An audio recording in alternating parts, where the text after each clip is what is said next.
E aí, pessoal, vamos dando sequência, né, aqui ao nosso estudo da nossa resolução. Então vamos aqui para a gente finalizar essa parte dessa resolução que trata a respeito do regime disciplinar. Acompanha comigo no material. Vamos aqui então dando continuidade.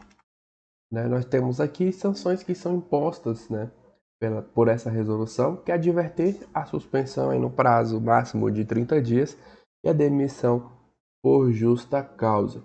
E aqui no caso, né, nós vamos aí visualizar quais que são aí, em que situações elas vão ser aplicadas, né? Aqui no caso, quando se aplica, né, essas penalidades, vai levar em conta aí gravidade da conduta, o dano, né, do patrimônio aí, se ou tiver acontecido algum dano ao patrimônio, e também características pessoais e o histórico do empregado. Então aqui, pessoal, advertência no caso de faltas leves. E o que seriam as faltas leves? Aquilo que está lá no artigo 54 que a gente já visualizou. Ausentar do trabalho durante o expediente sem autorização do superior, exercer de forma desidiosa as respectivas funções e cometer um ato de indisciplina ou de insubordinação. Porém, se não houver ali, né, dano ao patrimônio da entidade, tá?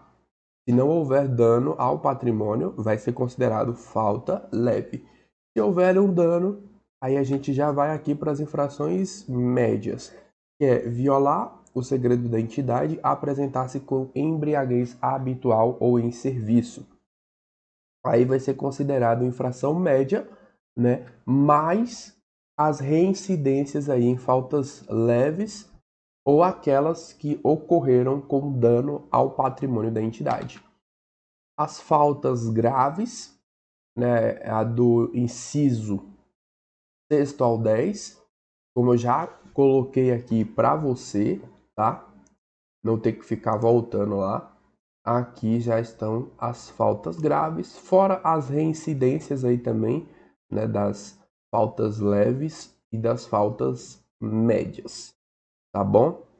Um detalhe aqui que ele coloca no inciso 10, né, em relação à incompatibilidade de outra função, né, de outro emprego aí, né? Ele fala aqui, ó, ela só vai ser aplicada, né, essa penalidade de demissão se, né, se o empregado ali, né, quando ele for chamado para se manifestar sobre a incompatibilidade, ele tem que optar por um dos empregos, tá? Se ele não optar, ele vai ali, ó, continuar a exercer a atividade incompatível. Se ele não fizer a opção e continuar a exercer essa atividade incompatível, aí é que se aplica a penalidade aí de demissão. Nenhuma penalidade disciplinar será aplicada senão após a instauração do processo administrativo, assegurando, obviamente, ampla defesa e também possibilidade ali de contraditar. Então vamos lá, né? O que seria então esse PAD, né? Esse processo administrativo disciplinar? Ele está ali para apurar a responsabilidade do empregado do CRM pelas faltas aí cometidas durante o exercício das suas atribuições. Tá? O processo, prazos aqui, né? Ele vai ser, né? Prazo para conclusão será de 60 dias, contados a partir do recebimento da portaria de nomeação pela comissão, conforme o artigo 70, podendo ser prorrogado aí por 30 dias, quando as circunstâncias o exigirem, mediante um despacho fundamentado da comissão. Direitos do empregado aí, né?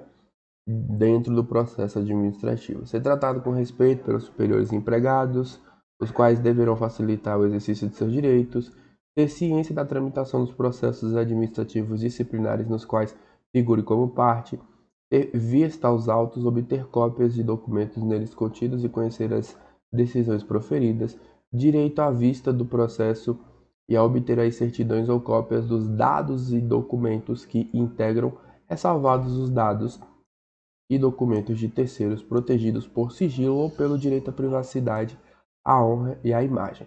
Formular alegações e apresentar documentos antes da decisão, os quais serão aí objeto de consideração pela comissão e superiores competentes, fazer-se assistir facultativamente por advogado, salvo quando obrigatória a representação por força de lei. Súmula vinculante número 5 já fala, né, que não prejudicaria um processo administrativo disciplinar a falta de um advogado. Porém, se a lei o exigir, né, se a lei exigir, tem que ter a presença, mas não é obrigatório, né, via de regra. Deveres: expor os fatos conforme a verdade, né, proceder com lealdade, humanidade e boa-fé, não agir de modo temerário e prestar as informações que lhe forem solicitadas e colaborar para o esclarecimento dos fatos. Quando que vai ser instaurado aqui o processo? Como, né? De ofício ou a pedido. Vai formular o requerimento inicial, né, por escrito, dirigido ao corregedor geral, ou desculpa, corregedor só, né, não tem o termo geral, corregedor do CRM, e conterei os seguintes dados: identificação do interessado ou de quem o represente, e nesse caso aí com procuração específica, o domicílio do requerente ou para o recebimento de comunicações quando o interessado não for diretor, conselheiro e nem funcionário, a formulação da denúncia com exposição dos fatos e de seus fundamentos, data, assinatura do requerente ou de seu representante. Vedada, né, o CRM recusar imotivadamente o recebimento do requerimento, devendo então o corregedor do CRM orientar o interessado quanto ao suprimento de eventuais falhas, quais deverão ser sanados no prazo máximo de 2 dias úteis, a contarem da data e hora de protocolo do requerimento. Então, havendo falhas no pedido lá inicial, no requerimento inicial, né, ele tem um prazo para poder corrigir essas falhas. Legitimados, né, interessados aí no processo. Nós temos aqui o CRM, seus diretores, conselheiros e empregados, as pessoas físicas ou jurídicas que iniciem como titulares de direito ou interesses individuais ou no exercício do direito de representação, e aqueles que, sem ter iniciado o processo, têm direitos ou interesses que possam ser afetados pela decisão a ser adotada. Recebeu então a denúncia contra o empregado do CRM, vai instaurar o PAD por ato do corregedor. O ato que determinar então a instauração do PAD, ele deve conter aí a motivação para que se possa, né, instaurar, bem como também a tipificação legal do ato, né, o tipificar, né, o que ele praticou, com base em qual dispositivo aí legal.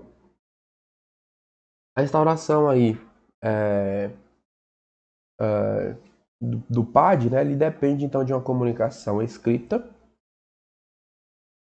por parte do corregedor, né, aos superiores hierarquicamente vinculados ao empregado denunciado.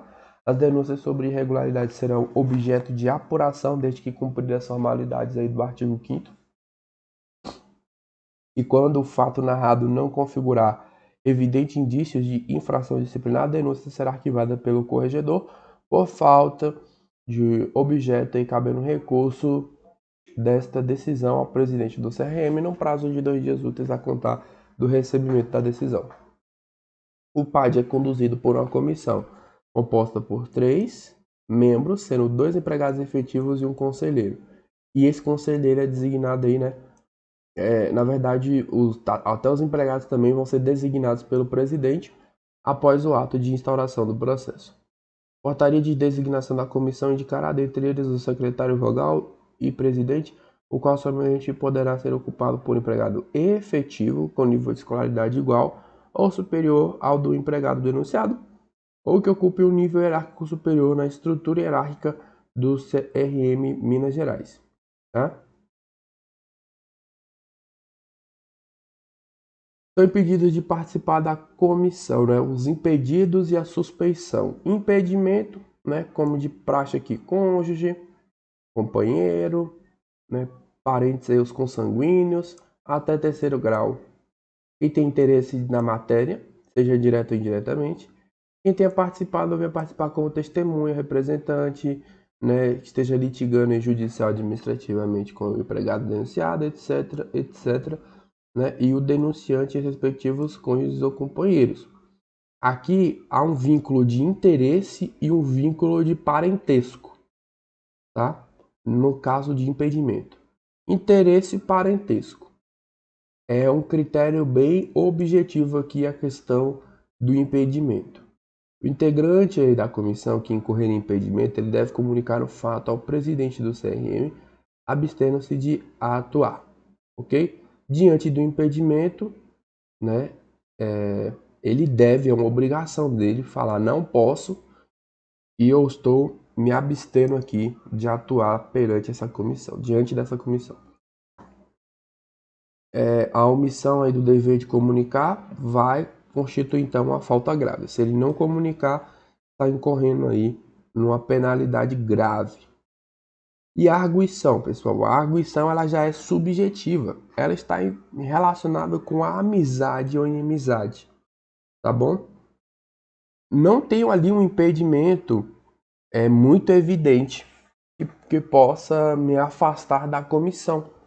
Então a pessoa ela tem que fazer essa análise, esse juízo de valor e falar, opa, fulano ali é meu amigo, né? Então eu não posso estar ali, né, na comissão, sendo que eu não vou ter um julgamento imparcial. Então ele tem que fazer esse juízo de valor aí em relação à sua atuação na comissão diante dessa inimizade aqui, ok? Então,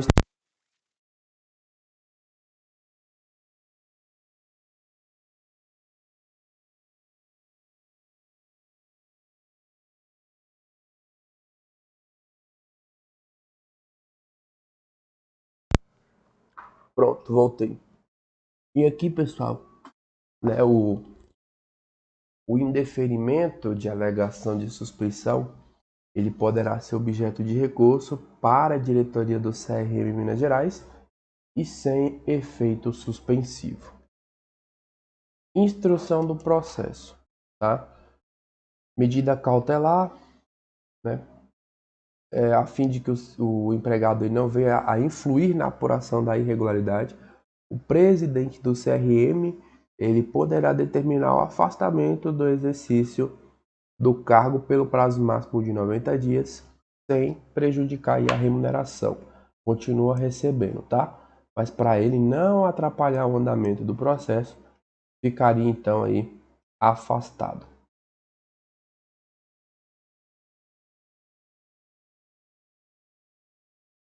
A comissão ela exercerá suas atividades com independência e imparcialidade, segurado aí o sigilo pelo interesse do CRM ou necessário para a elucidação dos fatos. Reunião e as audiências, caráter reservado. Reunião da comissão serão registradas em atas que deverão detalhar as deliberações adotadas. O processo ele terá forma aí de autos judiciais, com as peças anexadas por termo, e os despachos, pareceres e decisões serão exarados em ordem cronológica e numérica. Tal imposição legal, reconhecimento de firma somente será exigido quando houver dúvida de autenticidade. Opa, peraí. Aqui. A autenticação de documentos exigidos em cópia poderá ser feita pela própria comissão mediante a apresentação dos respectivos originais. Os atos do processo devem se realizar em dias úteis, no horário normal de funcionamento do CRM. Serão concluídos aí depois do horário normal os atos já iniciados, cujo adiamento prejudique o curso regular do processo ou cause danos ao empregado denunciado ou ao CRM. Os atos do processo, então, devem realizar-se preferencialmente na sede, tá, do CRM, cientificando o empregado se for outro local de realização. Tem que avisar se mudar, né, obviamente. Atos do processo, então, eles poderão ser realizados por videoconferência ou em meio de transmissão de som e imagem, de forma síncrona, né? Tem que ser ali ao vivo em cores para perguntar e responder na mesma hora. Por exemplo, o Google Meet, quando se utiliza o Zoom, é uma forma de comunicação síncrona. O Skype, por exemplo, também.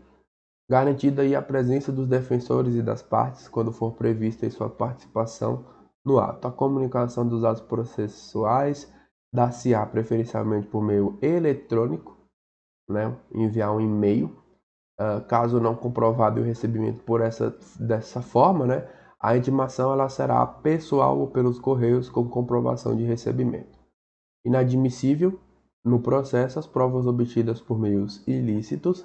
As partes e respectivos procuradores têm direito à vista do processo e a obter aí certidões ou cópias dos dados e documentos que o integram, ressalvados os dados e documentos de terceiros protegidos por sigilo ou pelo direito à privacidade, à honra e à imagem. O PAD obedecerá ao princípio do contraditório, assegurado aí ao empregado denunciado a ampla defesa, com a utilização de todos os meios e os recursos admitidos em direito. Assegurado ao empregado, por intermédio do seu procurador, o direito de arrolar e requerir testemunhas, provas, produzir provas e contraprovas e formular requisitos quando se tratar de prova pericial. Audiências, procuradores e defensor dativo não poderão interferir de qualquer modo nas perguntas e nas respostas, sendo-lhes facultado apresentar perguntas por intermédio do presidente da comissão. Aqui no parágrafo 2º nós temos uma informação até interessante aí para se destacar em relação à atuação do procurador e do defensor dativo, né? Aqui eu particularmente, se fosse examinador de prova, cobraria esse trecho aqui. O presidente da comissão ele poderá denegar pedidos considerados impertinentes, meramente protelatórios, né? Aqueles pedidos que estão ali com a intenção apenas de ficar enrolando, ou de nenhum interesse para o esclarecimento dos fatos. Será indeferido o pedido de prova pericial quando a comprovação do fato independer de conhecimento especial de perito. A comissão disciplinar promoverá os atos necessários ao esclarecimento dos fatos denunciados, podendo, de ofício ou a requerimento do denunciado, determinar a produção de provas testemunhais, documentais ou periciais. Instaurado o processo administrativo disciplinar, a comissão promoverá ao empregado citação para apresentar defesa prévia, arrolar suas testemunhas e indicar as provas que pretende produzir, no prazo de 10 dias úteis contados a partir da data de juntada do comprovante de ciência dos autos, assegurando-lhe vista dos autos, né, ou fornecendo-lhes cópias da íntegra dos mesmos. Considera-se-á revel o empregado que regularmente citado não apresentar defesa no prazo estabelecido no artigo anterior. A revelia será declarada aí no termo, nos autos do processo e devolverá o prazo aí para a defesa. Para defender então o empregado revel, a comissão vai designar um empregado como defensor dativo, né? Com nível de escolaridade igual ou superior, ou que ocupe o nível hierárquico superior na estrutura hierárquica do CRM. O comparecimento espontâneo do empregado em qualquer fase, tá? Qualquer fase do processo, vai cessar então essa revelia e também vai cessar aí, né, a atuação aí do defensor dativo, assumindo o revel o processo no estado em que se encontra. Após o recebimento, então, da defesa prévia, a comissão vai designar audiência de instrução para escutar ali, né, as partes, as eventuais testemunhas. Então, tem uma ordem. Primeiro, o denunciante, depois as testemunhas do denunciante, testemunhas do denunciado, e o denunciado vai falar por último. Vai ser ouvido por último, né? A convocação observará a antecedência mínima aí de 3 dias úteis quanto à data do comparecimento. No caso aí de mais de um denunciado, cada um deles será ouvido separadamente. E sempre que divergirem ali as suas declarações sobre fatos ou circunstâncias, vai ser promovido uma acariação entre eles. As testemunhas de defesa, até o máximo aí de 5, comparecerão, né? Atenção, pode ir máximo de 5 testemunhas. Comparecerão à audiência levados pela parte que as tenha arrolado, independentemente de intimação ou mediante esta, se assim for requerido, devidamente justificado. A intimação das testemunhas pela comissão dar-se-á de modo excepcional quando requerido e devidamente justificado pelas partes, mediante comprovante da intimação a ser anexada aos autos. O depoimento ele vai ser prestado oralmente e reduzido a termo, não sendo permitida a testemunha trazê-lo por escrito. As testemunhas serão inquiridas separadamente e, na hipótese de depoimentos contraditórios ou que se infirme, vai também aí fazer uma cariação entre os depoentes. Encerrou a instrução e a fase probatória, de juntar as provas ali, né? A comissão vai fazer um relatório que vai resumir aí os fatos imputados, né? O que está sendo acusado, do que está sendo acusado aí o empregado, a análise da prova e a conclusão pela procedência e improcedência, se vai ou não dar sequência aí à acusação. Elaborado então o relatório vai ser aberto aí, será aberto aí ao empregado no prazo de 10 dias úteis, contados a partir da data da juntada aí do comprovante de ciência dos autos, para elaborar a defesa final. Para esse ato, será assegurado ao empregado vista dos autos, inclusive o relatório final da comissão, cópia da íntegra dos mesmos, observado o disposto no parágrafo 12, no artigo 72. Julgamento, né? Recebida a defesa final do empregado, a comissão vai encaminhar os autos completos do processo administrativo disciplinar ao primeiro secretário do CRM, que formulará a proposta de decisão objetivamente justificada, encaminhando o processo à diretoria do CRM Minas Gerais para julgamento. Da decisão da diretoria cabe um recurso ao plenário do CRM no prazo de 5 dias úteis, um prazo importante, tá? Para a ciência da decisão. Os recursos eles vão ter efeito suspensivo, não podendo ocorrer o agravamento aí da penalidade. Beleza? Então aqui a gente fecha esses 3 títulos que estão sendo cobrados aí de você nessa parte dessa resolução. E essa resolução, ela tem muitos pontos, muitos mesmo, que são passíveis de se tornarem questão de prova. Beleza? Pessoal, então é isso. A gente fechou aqui essa resolução, tá? Ela aí está dentro do tópico de legislação que vai ser aplicado a todos os cargos. Então, um grande abraço aí a você e lembrando da nossa revisão de véspera. Se você ainda não adquiriu, adquira por meio dos links que estão aqui na descrição do vídeo. Um grande abraço a todos, bons estudos e uma excelente prova no CRM Minas Gerais.